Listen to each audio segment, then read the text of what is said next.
All right, well, welcome back to this episode of After Hours Ag.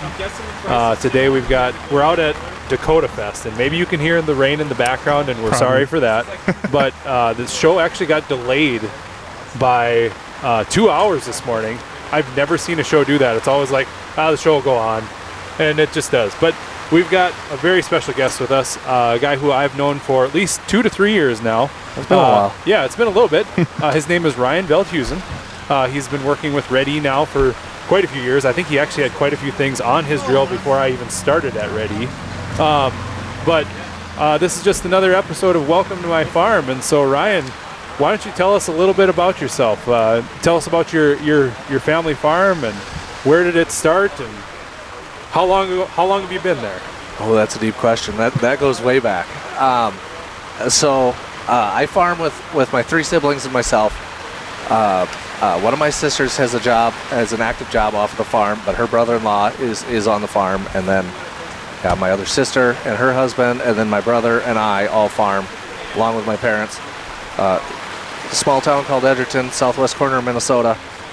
Run a bunch of corn, soybeans, small grain, and then we market, last time I checked, 45,000, 50,000 head of hogs annually, approximately. And so 45,000 hogs? Yes, that's correct. Holy cow. And what breed are they? Good question. They're all over? They're all over. They're so the genetics are so advanced in them that my first love is agronomy, so I cannot properly tell you that they are this. Yeah. I would be totally off to even venture a guess. Yeah, the reason I ask is being an FFA when I was growing up, okay. Of course we knew a few of the brands, but I really could, or the breeds, but I couldn't. I probably couldn't tell you what was good for what anymore. Yeah, so I'm not going to pretend to be an expert. That we got professionals for that, and they do a great job of it. Yeah. So you're over by Edgerton. How long have you guys been there? How many generations are you? Oh my at goodness, the farm? I am generation number 4. Okay. And my nephews and my children are generation number 5. Originally from Dutch immigrants, my great-grandfather Christian immigrated here from the Netherlands, and then my grandfather took over there when he was tragically killed in a farm accident, and he met my grandmother early on, and that's just another fairy tale story of their life together, their kids, how they worked, how they made the farm succeed, all of that stuff. Just a wonderful story. And then my father took their farm over, which obviously led to us. And then my uncle has an offshoot. He does the cattle, we do the hogs. Okay. Yeah, so so did they come straight to Edgerton, or were they somewhere else before coming there? How did the acquiring the land in Edgerton kind of come to be? Oh man, that's a good question. I've never thought through the details in the process of that. I know that my grandfather, must have been my great-grandfather, started out a little farther southeast just a county away. Yeah. And it was super, super light soil. And so he's like, I'm done burning up every single year. Moved to where we're at now, which was a swamp at the time. Still coarse soil. Pattern tile it is still too light, right? But so that's why he moved there. And then I want to say he was not real old when he was in a PTO accident. And that was that. And then my grandfather got thrown into it. And thankfully, my grandmother was there because my grandfather was a very patient man, and he'd fix things way too long. And my grandmother was just a brilliant business mind, always moving forward, always progressive, she always saw where we need to be. We're not sure how we're going to get there, but we need to be there. And so she was always very good at that. And so, my dad tells the story of my grandpa, Elmer, fixing on something, and Marie walking in, and the repair cost on this is way north of the interest cost. It's got to go. Call up the dealer. You got to come out here, sell him a new tractor. Don't know what we need, but we need something different. We're spending way too much money on this. And that's how it went. And so it was just it's just that feel-good story of where brains meets brawn, and they merge forces together to become just an absolute dominant force. Yeah, a great fixer and then a great business mind. That's correct. That's awesome. And so you said right now that you have 3 siblings, a sister, and then your brother-in-law works out there. And when we were talking and then my before, younger brother. Oh, and your younger brother. Yeah. Well, there's a zoo of us. Oh, okay. You bet. Yeah. Yep. And so you were talking before we started. You were talking about how you kind of each have your own lane. It sounds like your family really does a nice job of finding chemistry, ways to complement each other in the things you do. Yes, there's a way to do it, right? And there again, that was another thing absolutely just rammed in our head by the patriarchs and matriarchs, right? Mm-hmm. So when I was born, 1986, my grandfather Elmer was diagnosed with type 2 diabetes. They went through the dairy buyout at the time. They got out. But as a result, in true Dutchman fashion, we wake up in the morning and we have breakfast, lunch, dinner, lunch, supper, something before you go to bed, right? Where 2 or 3 are gathered, there we have lunch. And so what that accidentally did was just rammed in our head, just instilled in us, it fundamentally instilled in us, you communicate first. Even if it feels like a giant waste of time, stop, get some lunch. It's 15 minutes, right? It's not a big deal. What you got going on? Well, I'm currently working on this curtain drive, and it's really irritating me because I can't get it right, Oh, okay. Well, that's what they're doing. It's not, where's so-and-so and why are they dinking around? Rah, rah, rah. No, they're working on this, and they're frustrated. And so that, in my opinion, that communication and that opportunity for communication is absolutely a number one of why it works. It will not work without that communication. So, yeah, that was the start of it. And then after that, my father always demanded that we as siblings get along. I don't care if you don't want to talk to each other for now. That's fine because everybody needs a moment to cool off. But later tonight, we're going to be working in the farrowing house, and we got a lot to do. We're going to need results, so figure it out. And that fundamental reigns true, too. I mean, we might be frustrated with each other right now. But at the end of the day, number one, we need to figure it out. And number two, you absolutely have to remember that they are trying to do their best. And just because you and them don't see eye to eye on what the best is, doesn't mean they're purposely trying to screw it up. Yeah. And so, albeit you might not agree, stay in your lane. Yeah. I think that's interesting. I worked somewhere before Reddy, and I was really butting heads with this guy, and I had one of my coworkers come to me and say, I think he actually thinks that, even though you think you're right, he's actually trying to do the best thing for them too. And I was like, wow, what a paradigm shift, Like when you realize that as long as both people are trying to do quality work, hey, if you're both trying to do quality work, you're both trying to do the best thing for your department or your company, your farm, we can get somewhere. If you both have pride in what you're doing. Oh, totally. That is totally the case. I love to joke that my next sister older, Melissa, just, again, she got that brilliant business mind. It just, I have so much respect for that woman. And to be honest with you, I am so envious of her that she can just look at a budget for 30 seconds and pick out 3 things that stand out to her right away. I look at it and it's like, numbers, right? And I'm really envious of that. However, she, for the longest time, perfect example of this is she, for the longest time, has absolutely insisted on knowing our cost down to the penny.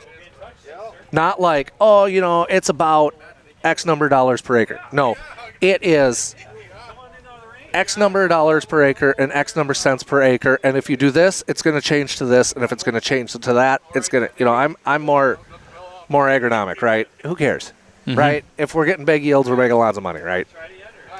And she, for the longest time, has been just absolutely drilling on that. and driving me mad, right? Every time I put fuel in out of the barrel at home, I got to scan a barcode because we got to get this down to the machine.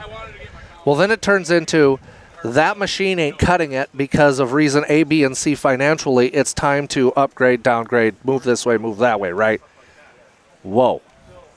Yeah, I wasn't even thinking about that. Yeah, she's taking you to the next level in that way. It really is. And then we take that from good to great in the world of marketing, where the marketing firm we work with right now absolutely insists they want to know your cost of production so that way they can, how much money you want to make? You want to make $1, $1.10, $1.05? What do you want to make? We'll get it. But we got to know where you're at. Mm-hmm. And so... And she has you down to the T. Oh, my goodness, yeah, it's unbelievable. So they start asking questions, and she grabs her program, flops it on the table, and their jaw literally hits the table because you are the first client we've worked with that can produce it to the penny before we ask for it. And it's like, whoa.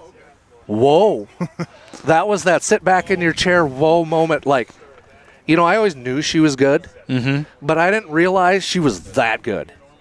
And so all those times of putting in all those specific inputs and those things driving me mad, here it is. Here's the proof.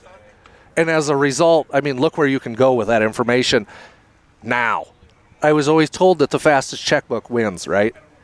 And so this is the prime example. When you know your numbers, you be fast. You be confident. And so that's just one of the examples. You know, I've got a brother, my younger brother actually. We always joke that he's the CEO of the operation because there too, he's a big picture kind of guy. Mm-hmm. I'm so mired in the details that I'm over here spinning wheels, throwing mud, doing whatever in my own little mud hole, right? Getting nowhere. And here he is, just cut it and run. What do you mean cut it and run? He's like, it doesn't work. If it doesn't work on 50 acres, it doesn't work on 5,000 acres. Get out of here.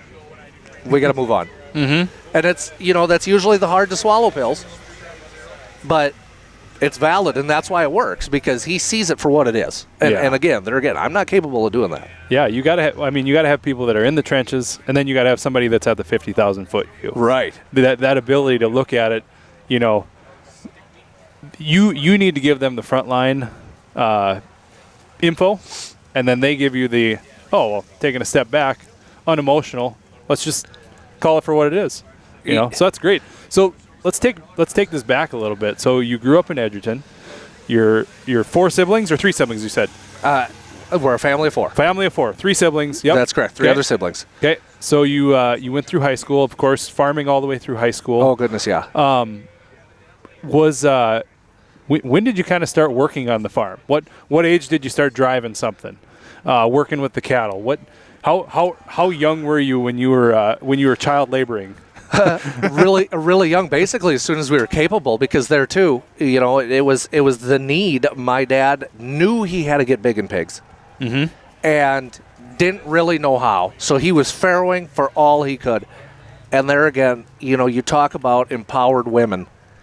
My mother was right there alongside of him, just pushing, just pulling the rope, right? Making it work, making things happen, just dominating the show. And so, yeah, us kids, you know, we grew up in the farrowing barn. That's where, I mean, as soon as I remember, and I couldn't have been older than, I was able to fend for myself, but not much more than that, crawling into the little heated pig boxes to make sure they were all out of there. So I couldn't have been real big, right, to fit in there. You know, and it was me and my older sisters. And it was just so much fun because all of us as a family were together. Mm-hmm. You know, we didn't even realize we were working. It was just fun with the family. That's what we did. Mom was there, Dad was there, and me and my sisters were there. And it was fun. Yeah. And so, you know, right from then, it was a love for the farm. My grandfather was always around, obviously. And so I quite often got to chum around with him. We'd go haul hogs, or we'd go here, or we'd go there, and I was always going with him. I mean, and so looking back in hindsight, I realized why I was always with him, because my dad wanted me to be with him as far as his diabetes went. Mm-hmm. You know, things that dawn on you later, things right? That dawn on you later, yeah. And so it was right away. I knew from day one, this is where I'm going to end up. This is where I'm going to be. I'm screwed. This is in my blood. I'm addicted. It's over with. Yeah. So you knew you were doing that. So went through high school, of course, picking up probably more and more responsibility year over year. Did you play any sports in high school? What was that? Did you play any sports? None? What's sport? What sport? We don't know. Yeah, right. Sports? We do hogs, right? No, we don't have time for that. Yeah. We got farming to do. Yeah, okay. And there too. My dad was always big on that. If you build it, they will come. Sure. And so he tried to always make sure there was room for me to farm whenever I wanted. So that way, he started feeding me the drugs right away, right? Get them addicted to farming so they don't have money for anything else. Yeah. So he knew, and he was starting to expand when you were still in junior high, maybe even before that. He was expanding actually in thoughts of you taking over. Oh, yes, absolutely. My dad is always a 2-3 generations down the road kind of guy. Okay. I mean, he's all right. So if we want to do this, that, or the other thing, we need to be here. We need to be there. At this point, we need to be here. And so what he went big into the farrowing, and there too, the 80s beat the snot out of him, but surrounded himself with good people that he was able to sneak through it. And then as he was on the rebound from that, Dr. Sprunk, one of the brilliant minds of the pipestone system, came up with a new concept originally for breeding stock. As all these guys, like my father, that needed high quality breeding stock that was affordable. And how do we do that on a scalable level is really what he was working with, as I understand it. Mm-hmm. That guy's so brilliant, I can't hardly keep up with him. I mean, just an incredible mind.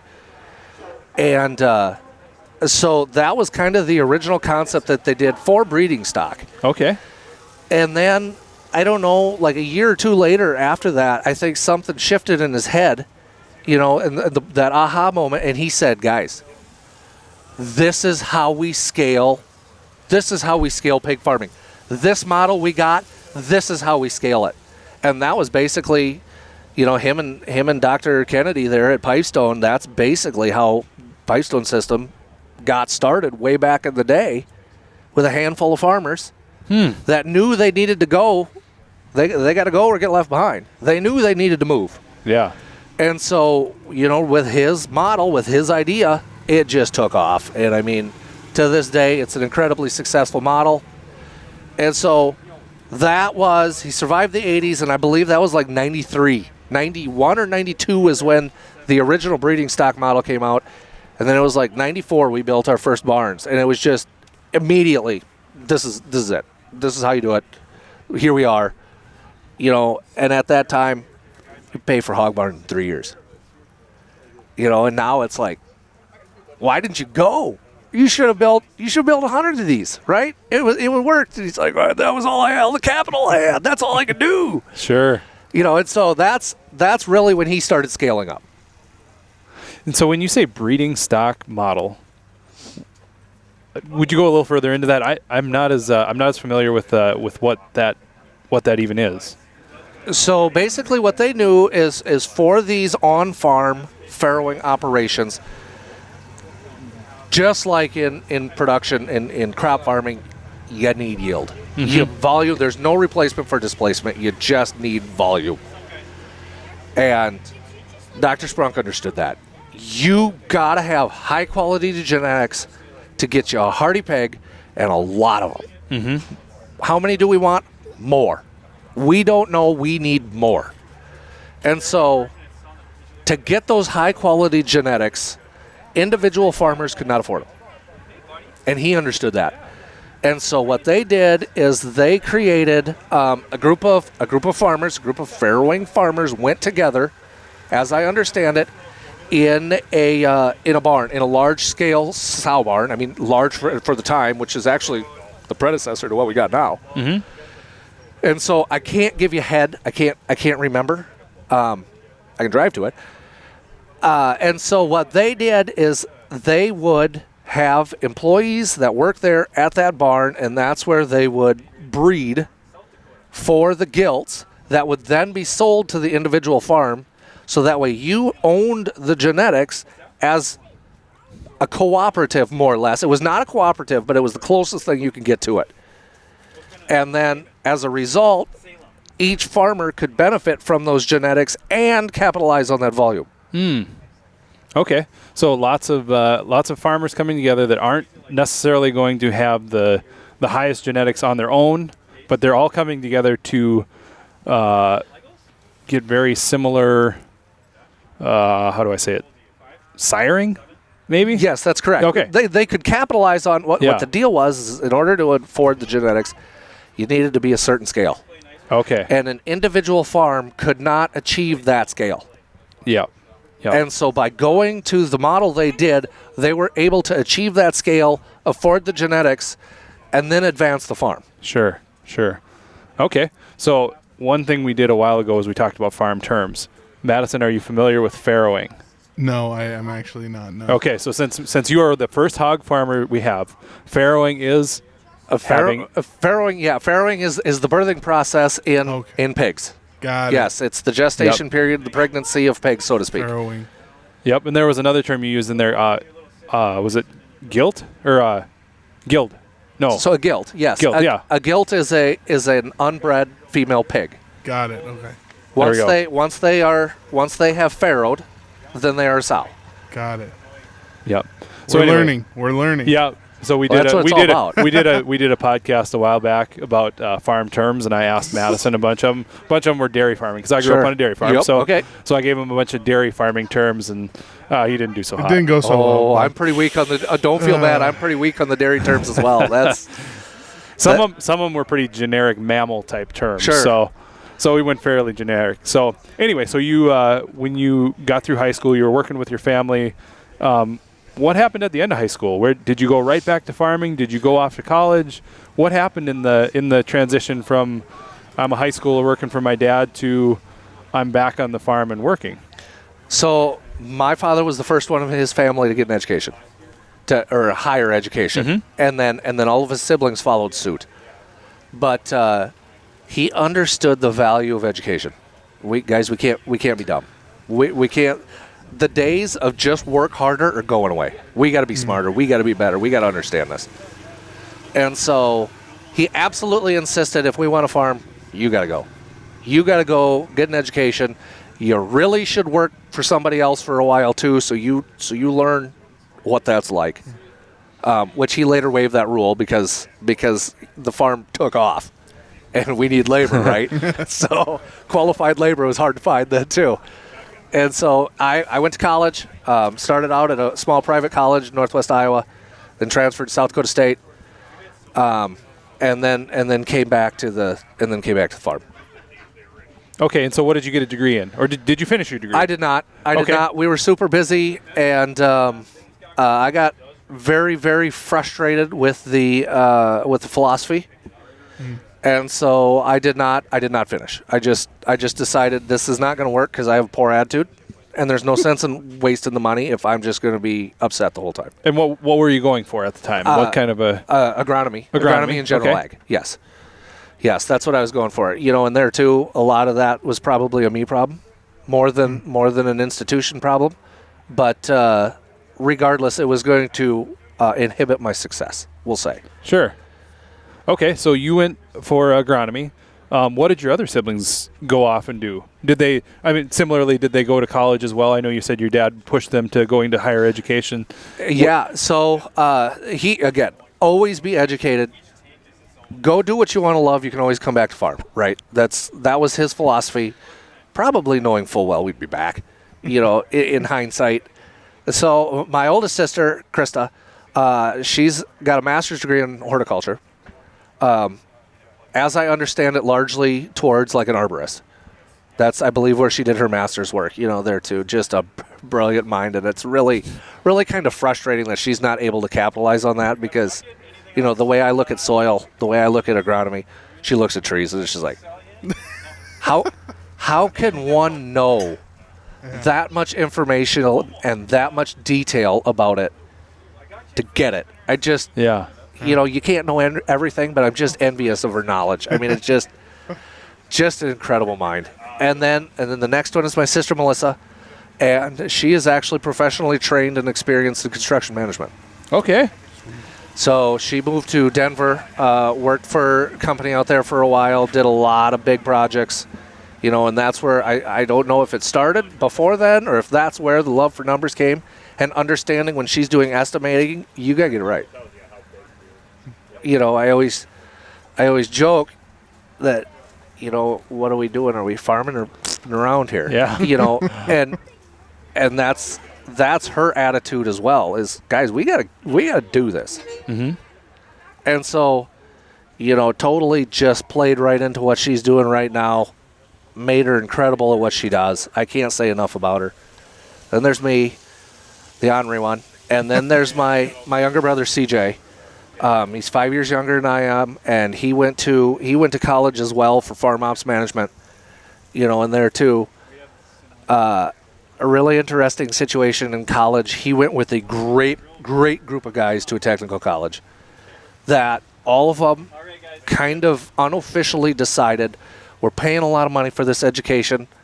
We're going to get an education, and you are going to give us an education. And it ended up being kind of a touchy subject because they were literally demanding an education. And a couple of the professors weren't ready for it. They were not ready. They would come to certain topics, and they're like, whoa. We don't understand this well enough yet. Do it again. And it took them a while to understand that they were not just being jerks. They wanted answers. They were hungry, and they were demanding answers. And afterwards, they're like, oh, this was by far the best group of students we've had.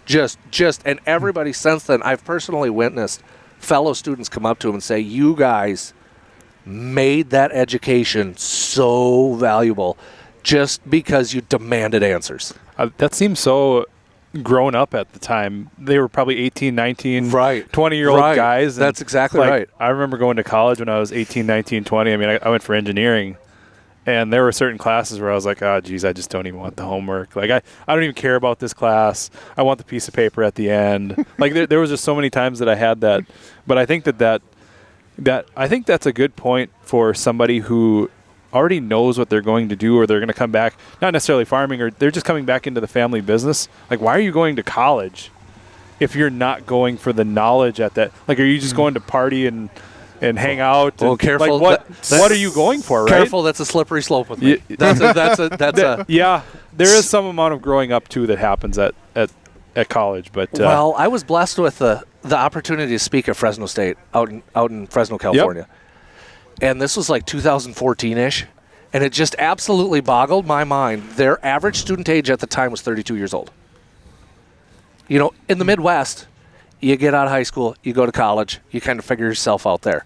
No, they had a ton of people that had made their money in like Silicon Valley, and that's not where they wanted to exist anymore. They had the money, just want to go work at a vineyard. I just want to go work at a stone fruit operation. I just want to do this, or just want to do that. So now I need an education in that. And that really opened my eyes sitting in some of those classes to the value of knowing what you know before you know it. And I realize what I said is totally, but the questions they would ask were so high quality. It would just blew my mind how they were not there for tonight. Sure. They were there for 5 years from now. And so that really opened my eyes and changed my attitude that I do not think there's a certain sector of the population absolutely needs to go to college after they're done with high school. Absolutely. If you're not sure, do not go to college right after you get done with high school. Go do what you want to do. Go find your potential future employer that you think you want to work for, and you just communicate with them. Listen, I think I want to work for Reddy. I think I want to go for ag engineering, but I'm not 100% sure. Do you mind if I work for you guys for a couple of years, then get an education? Sure. Right? Yeah. Reddy's going to be all over that. Every company out there is going to be all over that because expectations were laid out before we even get started. They work for you. They understand that they're weak in this area or they don't understand that area. And so we need to focus on that when we go get quote-unquote educated, right? Yeah. And so that to me has really become that paradigm shift, and I've really been seeing that in probably the last 5 years. Like, go educate yourself on what you don't know before you go learn it. Yeah. If that makes any sense. Yeah. The only rebuttal that I would give you to that thinking or that mentality is, I think that for some people, me included, I think that if I were to go out in the world when I graduated high school and go start making money, and you start making good money, I would really have a hard time going back to school later on, because like I think that for me anyway, I would really have a hard time. Like, I think about every once in a while right now, I'm like, hey, I should go back to school for something. I'm like, I don't think I can go back. And especially once you start having kids and you've got all of this other pressure in your life, I would have more problems with doing that. So what's wrong with that?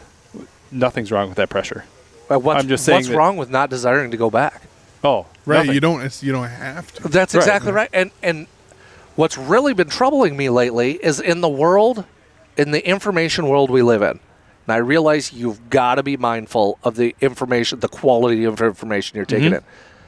But in the world of YouTube, if I don't know something about air seeders, why wouldn't I go look up Reddy's channel on air seeders instead of go take an ag engineering class? True. Yep. Why would I not? We had a local co-op. Kid graduated from high school. Again, didn't really want to go to college. Wasn't sure what he wanted to do. Pretty sure he wanted to farm. Worked for the local co-op.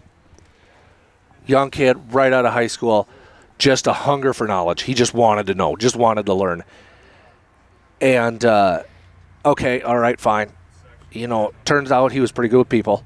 Just pretty well spoken. He'd go to a farmer's yard. They had questions. I don't know. Let me figure it out. I'll be back tomorrow. Go home, watch YouTube all night long, come back and say, well, it's either of these three things, right? And he kept up that philosophy. And after the first year, everybody was requesting him because they considered him their number one agronomist, because he didn't know the answers. He knew where to find the answers. Yeah. And so it just, that again cemented in my head that if you want it, you'll find it. You don't need to go get it. Sure. Type situation. You hit on something that I think is so important. We were talking about this on the way down here. We got our new sales guy out here, Quinn. And we said, hey, if you don't know the answer to one of their questions when you're out here this week, just tell them you don't know. It's okay. It's really, like, you have no idea. Like, the first job I had, one of the managers that were there, they would just make stuff up. And every once in a while, like, I would know some of I was brand new to this stuff, brand new to engineering. And so some things I was just like, oh, okay, well, if they said it, they've done it before, right? Oh, you have no idea the value I place in somebody who says, I don't know. Oh, I'm with my you. Gosh. That is the fastest way to turn me off from a company is to BS me. Right. Don't lie to me. Or real guesses. That's exactly right. And then being really confident in it, too. That's exactly right. Oh, man. That is my favorite thing to hear out of a resource is, I don't know. I don't know. Let's figure it out. Yeah, let's figure it out. Okay. You're not a dumber person as a result of it. Right. And, to take the flip side of that, you got to know something eventually. But well, yes, there is a timeline. Right. There's a timeline. There's a we have to go figure it out. But oh man, that is a quality that I value so much. This idea of fake it till you make it.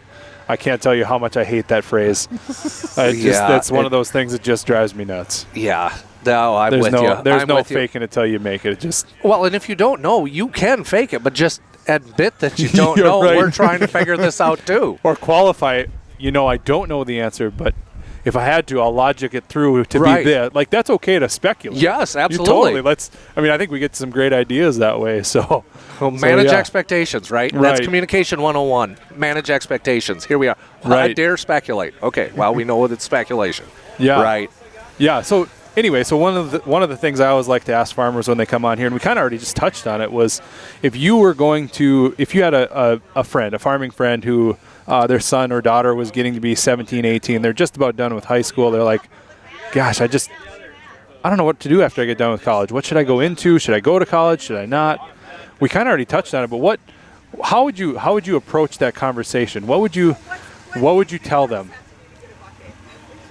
My first question is, do you want to go to college? Do you want to go to college? Not like, oh yeah, I want to go to college. No, do you want to go? Because if you don't want to, don't waste time and money. Just don't do it. There's so much better things you can do with that resources. Go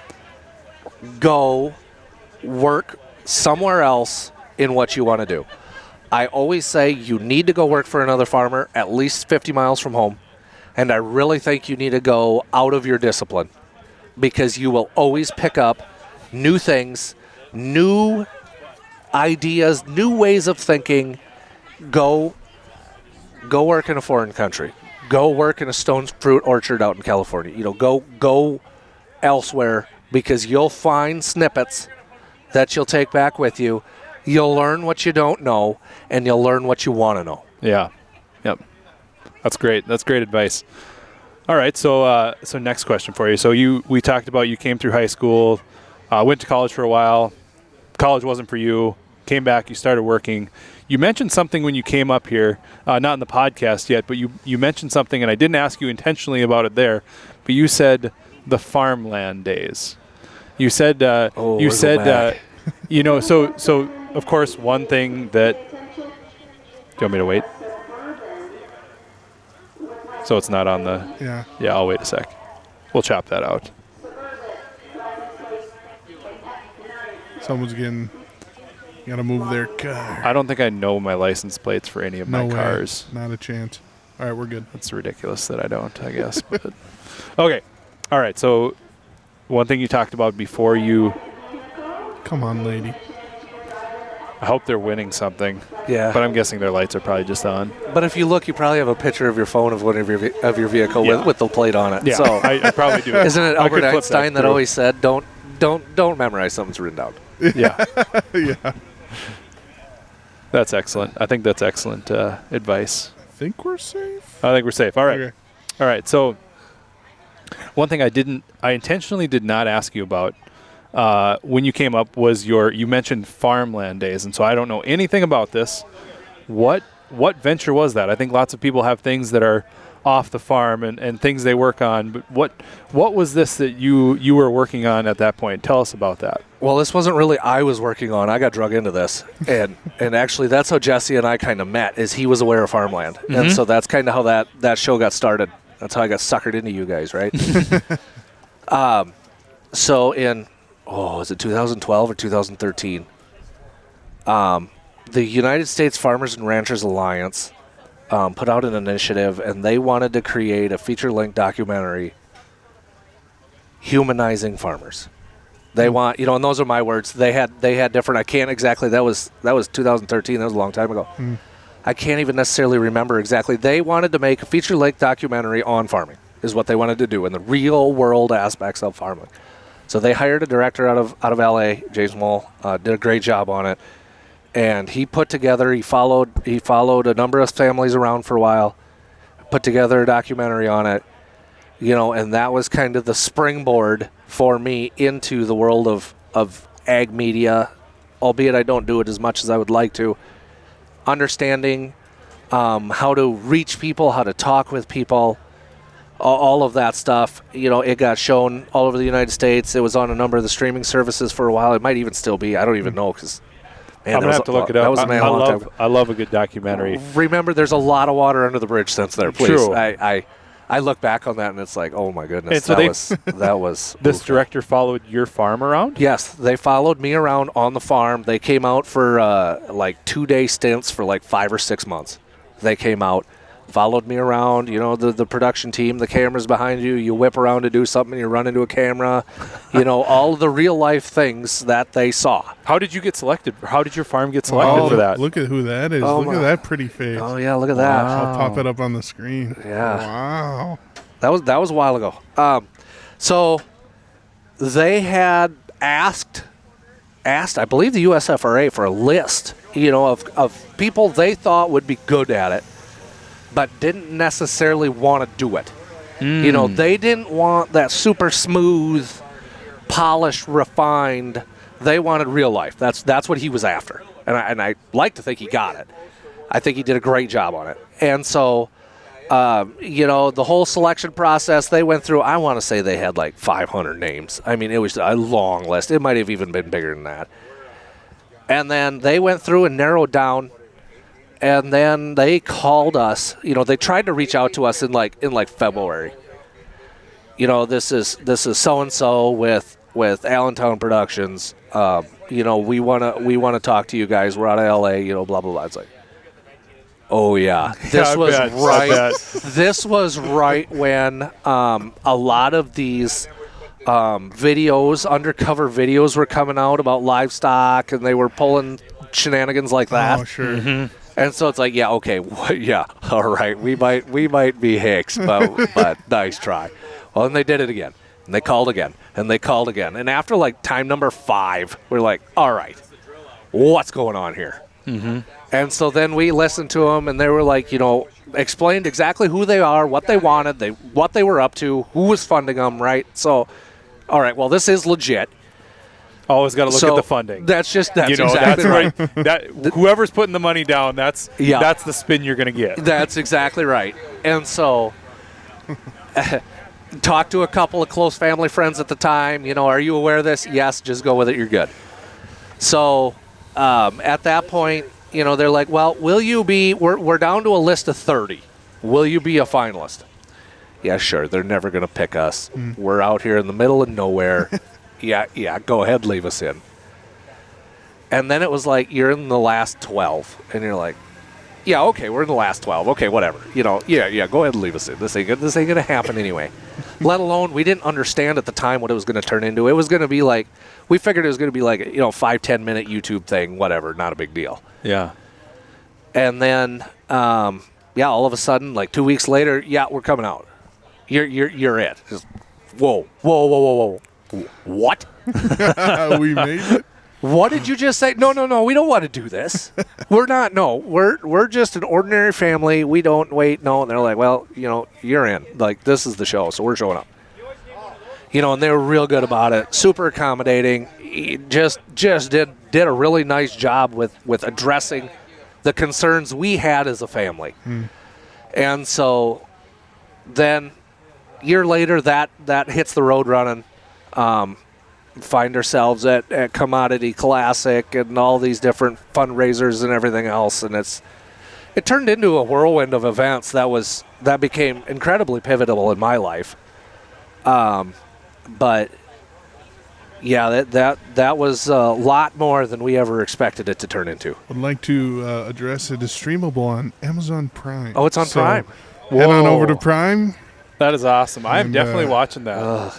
Yeah, it's tough to watch yourself. Yeah, I'm sure everybody knows that, and so it's still to this day it's a little bit uncomfortable for me to watch that. But now I see my kids start watching it, and they're like, "That's Dad." And it's like, okay, all right, that was probably worth my time. Yeah, for sure. Let alone all the people that we were able to reach with it. Just expose kind of, and I think one of the things that struck me the most about it was almost the unification that we finally saw in agriculture. For so long you had some of the commodity groups going at it with each other and different aspects of ag that didn't see eye to eye. And it seems to me, and I'm sure there's a lot of things that I'll never know, but it seemed to me like it did a really good job of unifying agriculture in that we need to speak out about what we're doing. We need to advocate for ourselves. We need to humanize what we're doing. Yeah, I think that around that time frame, I don't know if you remember this, but I do remember I didn't go to Chipotle for a long time because they had so many bad ads about our farmers. Yes. And one was about dairy cows, of course. Growing up in a dairy farm, I was like, it was all over their cups. Right. It's like, no, you don't get production agriculture without caring for your animals. Oh, yeah. You can't run by taking advantage of your soil all the time. You can't run by beating your animals. And, right. It doesn't work. You can't do it. And so I think that something like that.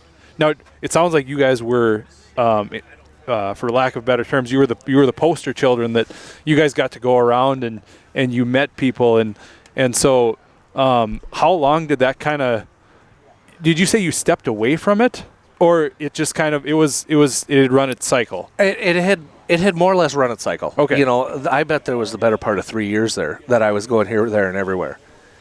And so I feel like it had ran its cycle, and needs moved on. Right. The situation matured, and so. Yeah, it was a great opportunity. I would absolutely recommend it to anybody if you ever get the opportunity. That's something that's reputable. Absolutely do it. You know, now we got YouTube, right? You got the YouTube personalities that do such a nice job with it. I could not fathom trying to create content every week in the way they do. And I feel like the two of them really got started at approximately, I don't know any specific details, right? Yeah. But that was kind of when I believe like Welkers and Zach Johnson really started to roll, was around then. And I feel like the whole works all started coming together and culminating there to really gain traction for everybody involved in kind of, again, humanizing our story. I think that's what a lot of these YouTubers do such a nice job of. Or farm tubers, what do we want to call them? We usually call them farm tubers. We call them farm tubers. They do. You look at Welkers, you look at Zach Johnson, you look at Larson Farms, you look at all of these guys, and they do such a nice job of humanizing what they got going on. The relationships they have, the relationships with the soil and their machinery. You know, I don't think anybody does that better than Welkers. The relationship with their big buds, right? I mean, it just like that almost becomes a person, And that's exactly what we've got to continue to do, is just display that this is one giant relationship. We need to treat our animals ethically. We need to treat our land ethically, or it's not going to work. Right. I think just want to point out quick before we move off the topic. You have an 83% audience score on Rotten Tomatoes, which is good. Oh, wow. I was totally unaware of that. I'm not a fan of Rotten Tomatoes because it's usually, critics creating their opinions, and but audience score is, basically what the real people out there think of it. 83%, not bad. Pretty darn good. Yeah, I'm going to take that as a win. Well, for sure. Especially being it was really the first one of its kind, Yeah. That was a lot of, man, I remember flying out to L.A., it's L.A. You got this country kid in L.A., right? That's not where I belong. Walking out there in boots and going to his studio and seeing the first cut of it. And it's like, this is really happening. This is Universal Studios is where his office is at, right? I mean, it's like unbelievable. This is all the stuff. That's awesome. Yeah. We got lots of reviews here too, but maybe we shouldn't get into those. We'll diverge from that for now, but that sounds like, so you were able to, you had that, and I'm assuming that that's kind of how you got into like speaking at Fresno State. Yes, that's correct. It's probably, have there been any other interesting open doors that's opened for you by being a part of that?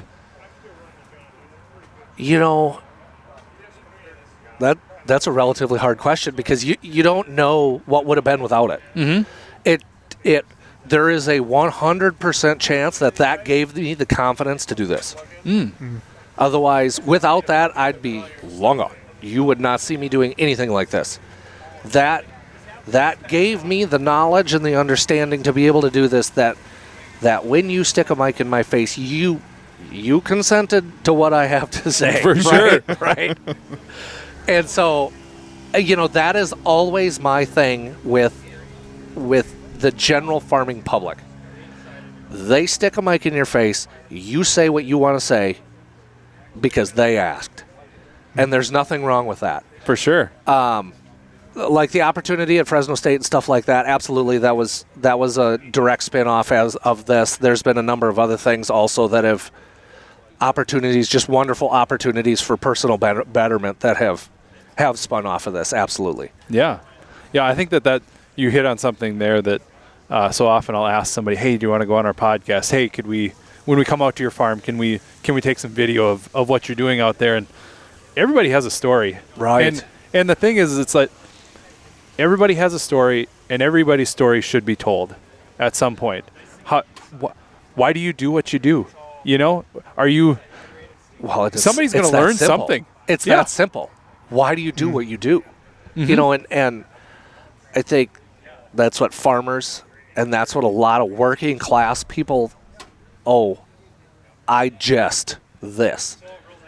And Mike Rowe during Dirty Jobs always tried to. No, you don't just do a dirty job.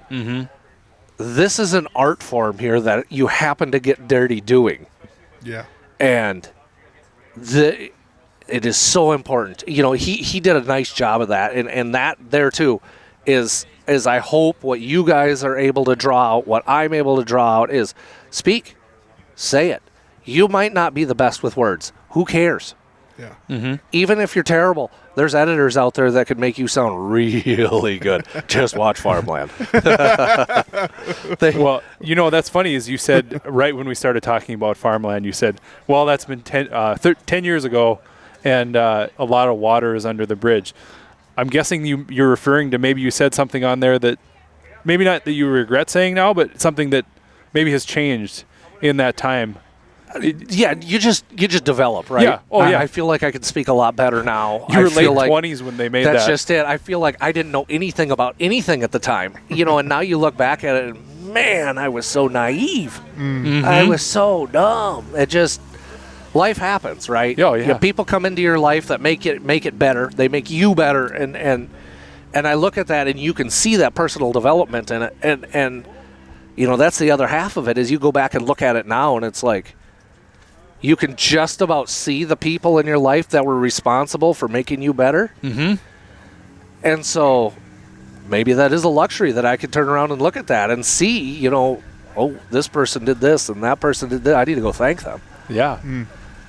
Yeah. The great thing about that video is it's just that timestamp for you. Yeah. You know, you'll look back in 30 years from now and you'll say, well, late 20s Ryan. Right. Wow. Right. He was young. He was ambitious, but there's just no substitute, too, for time and experience too. Yeah, that's always the trump card. That willingness to learn as you go, and youth is wasted on the young, right? Yeah, that's exactly right. Yeah. All right. So transitioning from there, Ryan, one of the reasons that I wanted to have you on is every time I've talked to you at shows, you're always trying something new. You are always trying to. And I think this gets back to just one of the things you talk about with your siblings and how it's that chemistry you have, and you're always willing to try that next thing. If you didn't have to put any money down, I like to ask this question as in, if you got to run an experiment, maybe it was just a simulation that you'd find out on your farm. Is there something that you haven't tried that you're like, boy, I would really love to try this and see what would happen? Oh my. Yeah, that's a hard question. I already, you know, my father has always pushed for betterment. And he's always been, I don't know, let's try it. You know, you got to try it and find out. Then we moved, that got passed on to me and my brother, like, well, go try it. So he's never been afraid of change. I've never been afraid of change. Like, what would I do? Unlimited, no consequence. What would I change? Yeah, you don't have to lose. You don't have to lose this year's crop. You don't have to burn it all up. Oh my goodness! We might need to return to that one. We could. I've got one in the interim, maybe. Okay. We try to ask this to every single farmer that comes on: is what is maybe top 3 field meals you've ever had? Or do you even eat many field meals? Because you talked about you guys take that 15 minutes for lunch, or at least you try to come in. Do you have many field meals? You always end up with a number of them during the season. We try to minimize them and work around them, but there's efficiency that's got to be had, right? Or what's something you're looking forward to? Maybe? You know, from day one, my mother has always made sandwiches a certain way. And, everybody's like, it's just a ham sandwich. No, it's not just a ham sandwich. How dare you? It is Claire's ham sandwich, and we will fight over this. Yeah, right. Right. So we always chuckled because I was in like 6th grade on a field trip, and one of my classmates' mother was a registered dietitian. Knew her stuff, well accomplished, well respected. And my mom just made a field lunch for me because we're in school, whatever. We'll just do it the same. It's the way it is. And she was so complimentary. I have never seen such a well-balanced, properly portioned meal come out of a kid's lunchbox, right? And it's just a field meal, right? Yeah, right. And it's like, that's one of those that's just right on the top of the list. Just right now, it's just comfort food. Mm-hmm. I know it's nothing fancy. I know it's nothing special, but it's just comfort food. Claire's ham sandwich. Claire's sandwiches. Claire's. It's Yep. just, Yeah. and you never get any of the same kind. They always come in a brown bag. You never get the same. There'll be 3 different sandwiches in there, or however many you want. And there'll be probably a bag of chips, some fruit, and it's just all the things that you need to survive in a camp, Yes. but not too much. Not We too don't want to much. stop too often. Yep. Yeah, we got to keep going here. Man, I'm still just trying to think of an experience. There's always those. You're questioning scalability. I know this gets dangerous turf, but to step aside from buzzwords, the 2 most important questions in business is, number 1, is it sustainable? And number 2, is it scalable? And not sustainable like the buzzword, sustainable like, does this business model work? Mm-hmm. And so I really question scalability. The other thing I would really, really like to see is where exactly is the growing demand for that personal relationship with your food supplier. We've seen that growing over time where Mrs. Suburban Housewife wants to know where this originated. And I would really like to see, without sticking my neck out too far, no consequences, right? Yeah, So right. we don't want to get it chopped off. Exactly. I would really like to be able to see some sort of scalable farm to table. I got to be careful when I say that because I don't want to make, you got people that are very successfully doing that. But can we get that to full scale? Can we get that to full commercial agriculture raised by families? Can we get there? That's an amazing question. So my mom still does dairy cows. Okay. And she only has about 10 right now. Sure. But that is one of the things she does, is she will sell milk. It used to be in North Dakota that was illegal. Yep. But I think within the last 2 years or so, now it's actually legal to sell direct. Like Sure. you can, before it was, Yep. you could do a cow share. Like you buy a portion of Sure. a cow. Oh, yeah, you gotta and own it. You pay a maintenance fee Yep. To keep that cow up, and then you benefit from the produce of that Sure, cow. sure. Yep. Even when it's all dried up and you're Yep. waiting to calve it again. Yep. But the milk is residual, right? Right. Yeah, that's a great question as far as could you make that sustainable? And one thing I was thinking about when you mentioned hog farmers, I remember when COVID hit, there were all these hog farmers that all the slaughter plants had shut down. Right. Yeah, that got And sketchy there there. were so many people selling direct. They were like, I think even my brother went down to South Dakota and picked up 2 hogs because he's like, well, these guys are they're fire sale. They got to sell them for something, and they can't feed them anymore. They're losing money now at this point by keeping on feeding them and hoping that these plants open up. What happened to you guys in the COVID time, as far as your hog production and that kind of stuff? We have the luxury of being relatively vertically integrated. So the shoe did not pinch too hard on us. We were able to sneak through it, tiptoe through it fairly well, thankfully. Yeah. A real good friend of mine, I know they had an entire barn of 2,400 head that they had to liquidate. And they're same thing, right? Hit Marketplace, hit Craigslist, hit all these, and I was just shocked by the volume that he moved that way.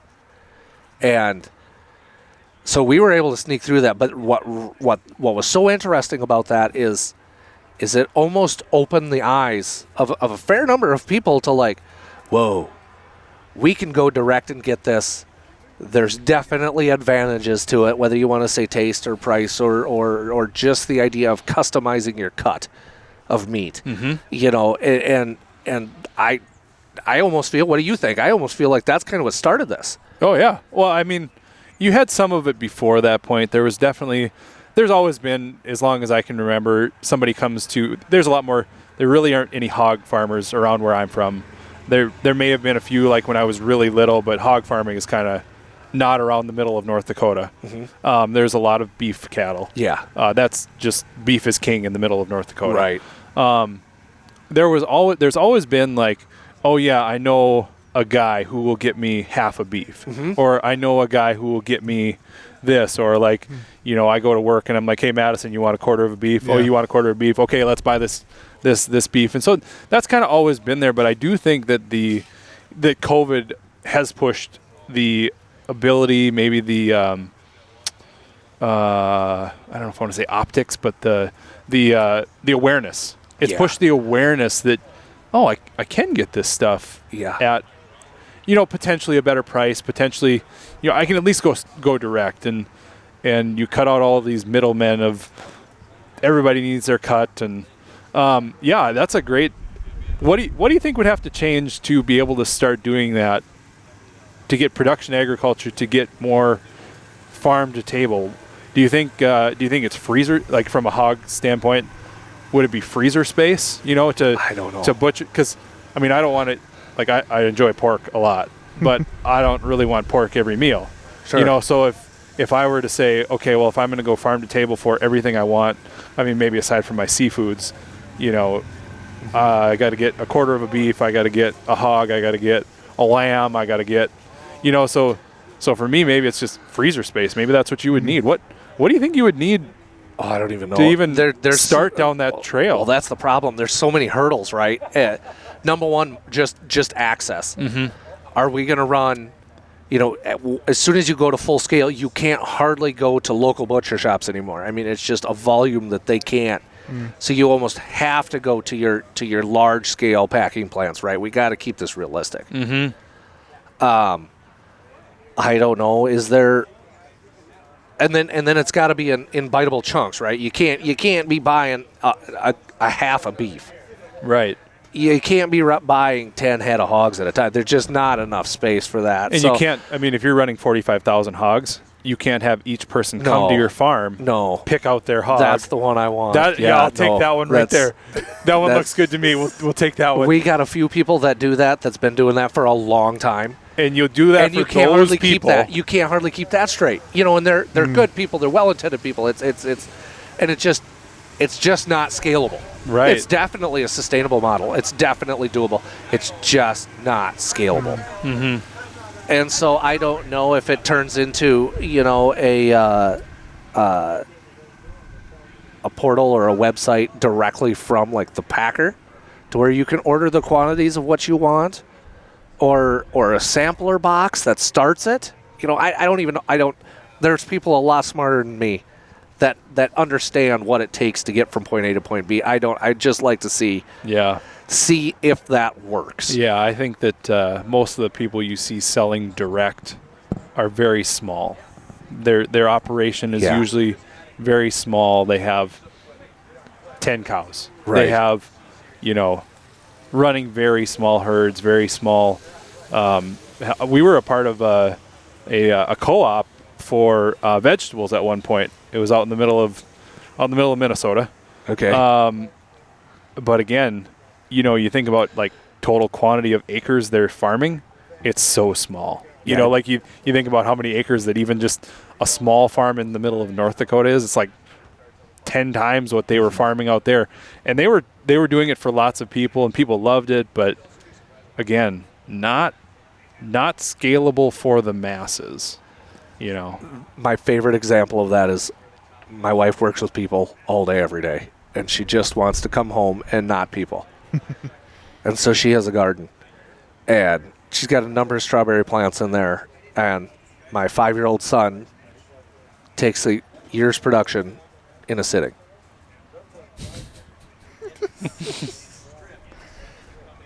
How are we going to make this we need to eat all year. Yeah. Yep. And he eats them all in a sitting. And it's like, yeah. Yep. You know, it's just, and I mean, that's the whole thing. And then you got these strawberry guys out there that's what they do for a living, and it's just unreal to scale. Let them do it. Right. Let them do it the way we need to do it. They're in the right environment. They know what they're doing. They got the right equipment. Let them do it. Don't criticize them for doing it. Let's just get to know them. Yep. So that it's like their neighbor. I mean, essentially, technology flattened the world out. Let's use it. Right. Use to your advantage. Right. Yep. For sure. For sure. So, yeah. Oh, one question I do like to ask people that come on, and this is one that is near and dear to my heart, and I think that you probably will have some of these stories as well. Have you ever had, or what's a close call that you've had come to mind? Like, I have plenty of them where chasing cows, and all of a sudden a cow charges back on me. Oh, and, yeah. I remember looking up one time and I saw hooves going over the front of my face, and I'm like, oh my gosh. Oh, Anyway, man. do you have any fun close call stories?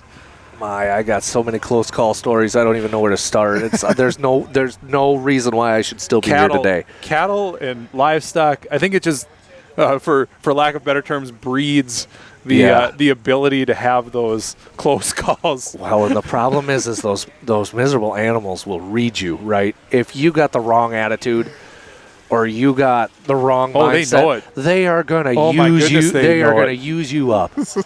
They are going to take advantage of you right now. Yep. And so, close calls. I've fallen off of roofs. I've fallen off of bales. I've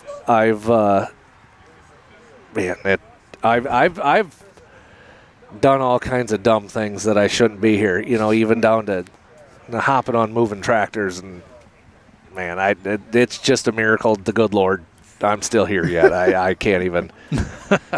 One thing my dad used to do was I was so little that I couldn't even push in the clutch. Oh, sure, yeah. And so we'd do round bales. Do you guys do round or square or both? We do big square. Okay, but big square there too. I don't really need them because I don't run bovine animals. Yeah. So we would run. He'd have the sack mover, and he'd have this old Minneapolis Moline, and you put 8 to 12 bales on there, and he'd have the loader tractor. I'd have that. And he just needed somebody to take it from one set of bales to the next. So he would put it in gear, get it going. He'd jump off the tractor while it was moving. I mean, not going real fast. Right. He'd jump off while it was going, and then he would jump back on to push in the clutch and get it out of gear when he got to the other end, and I showed up. I mean, that was a very regular thing, and I did that for my siblings. So I have a big family. Yeah, right. I have 7 siblings, so there's 8 of us. All fun. And so when I was in the early high school freshman, something like that, I would do that for my siblings. As I would jump on while they were driving. We didn't have that tractor anymore, but I think it was more when they were using the chisel plow. They didn't really know how to get it started, but they're fine to drive up and down the field a bunch of times. Yeah. So I would jump on while they were driving, and I'd jump off while they were driving. Well, and there too, if you need to stop, throttle it back with it in the ground, it'll kill. You'll be fine. Yep. Right. Yep. It's I do that. And even shouldn't admit to this, but even to this day, my wife's probably going to be upset, but even to this day, I still do it. That's one of the best ways I find to set an air seeder. Drive it and watch it. Keep the thing moving and get out and look, right? Yeah. Get out there and look at it. Then you know. Then you're not speculating anymore. You can see it. But or you get a drone. Yeah, that's just not going to give you the detail of your eyeballs. It just for some reason that you can see through the dust a little better, I think. Yes, that's so one of the better examples is here again, child labor, right? I must have been I'm guessing CJ was probably 7. And he might have been younger yet. And so that would have put me at like 11. And we had to we have our own on-farm mill. And at the time, we had a chute that was on top of the office that would then slide your hand-added ingredients into the mixer. And we were making feed. Everybody's busy. We all got to pull our own weight. We got to do it. So CJ and I were very able to make feed. We were making feed. And so we were throwing those in. And here, it's like 11 feet to the top of the roof. And I fell right off of there, right on the hard concrete, just because flat. And I vividly remember my brother looking at me, and he doesn't deal with trauma, medical emergencies. Like, that's not his thing, right? And all of a sudden I see him start to... No. And so I knew that I was hurt.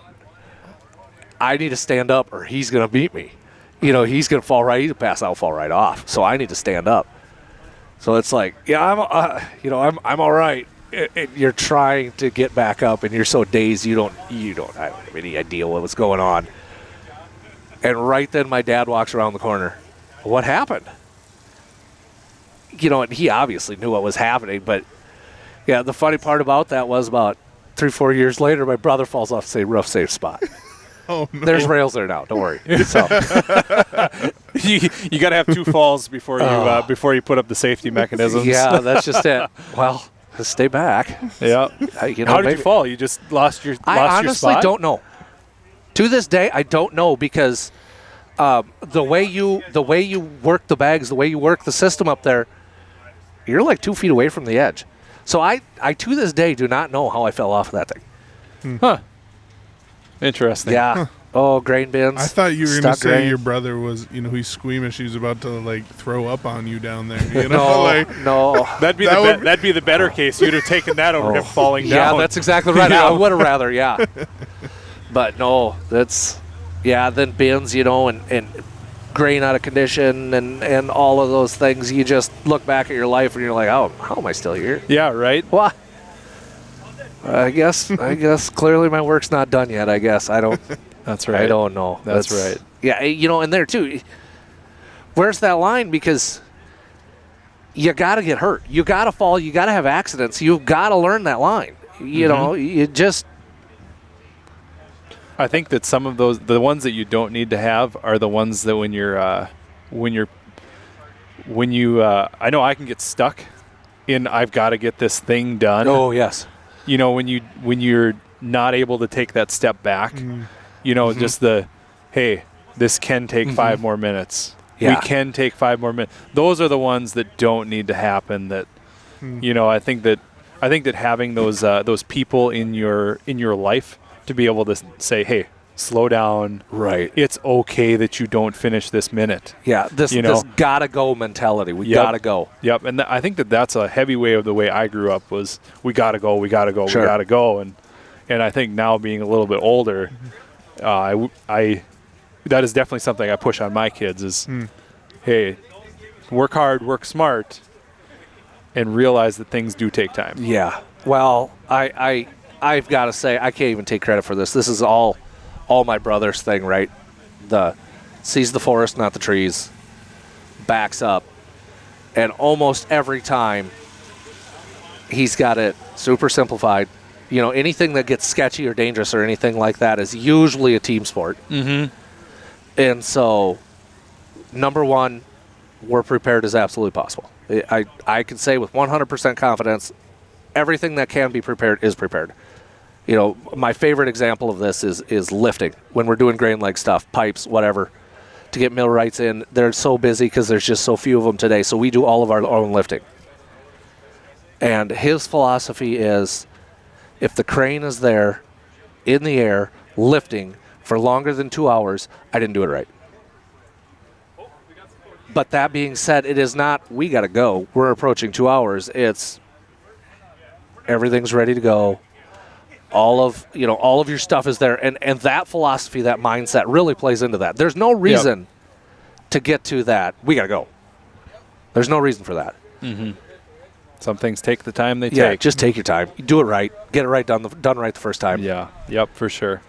Well, with that, I think we can wrap up this episode of After Hours Ag. I know, Ryan, you have lots more stories. Oh, and maybe just next never year, end. maybe next year at Dakota Fest we have you back again, or maybe even the Sioux Falls Farm Show. We'll have to check the reviews on the podcast. We will. and see once. Maybe you're gonna zero doubt that this one is going to be probably up there. not. Oh yeah. Last time I checked, we're pushing 35 different countries. Oh really? Yep. Like we got people from around the world, so.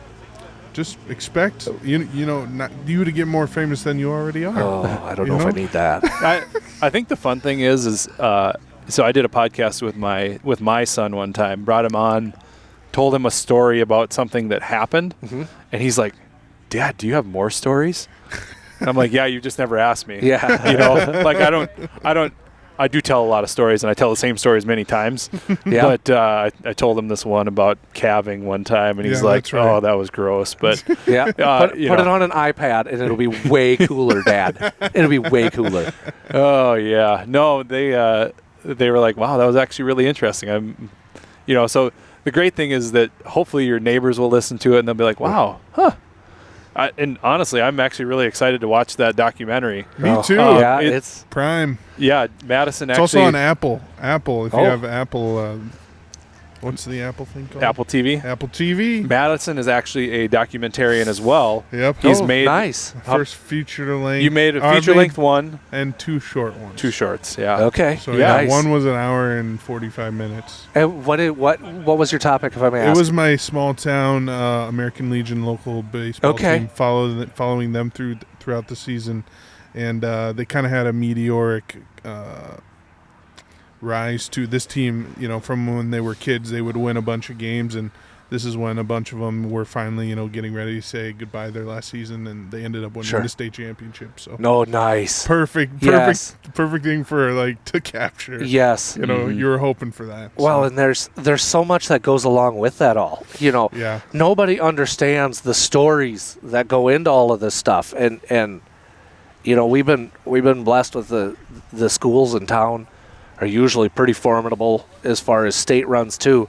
And you hear the stories of the students, that one's dad passed away or whatever it might be, and it's like, what an appropriate ending. Yeah. Mm-hmm. And when we did this, talking about local, I know we were talking a little bit off air about at least having someone to put a recorder in these kids' face in high school, get to know, how to deal with the media, how to, say your piece, and heck, you had a good time during this game, and maybe the next game, man, things really didn't go my way, but getting them comfortable with that, even at a local level, whether it be other students interviewing them or whatever, I think is really smart for high schools to start doing. Oh, that's Yeah. becoming imperative with Yeah. the live stream getting so popular. Getting a mic stuck in your face is becoming such a real thing. And most of the time they're friendly, but they're not always. Yeah. Yeah. And there is a very specific way to deal with unfriendly microphones that works, that's very effective, and a lot of it is just be aware of it. Yeah. Yep. Yeah. Well, with that, we'll wrap up. Thanks for listening to this episode of After Hours Ag. Thank you, Ryan, for coming on. Thanks for having me. It me. was so great to have you. Yeah. Thanks for listening, and let's keep farmers farming. All right, thank you. Hey everyone, thanks for listening to this episode of After Hours Ag. If you really enjoyed it, make sure you hit that like button, subscribe, and helps us grow and helps us reach more people. And remember, there's still a future in farming, so let's get there together.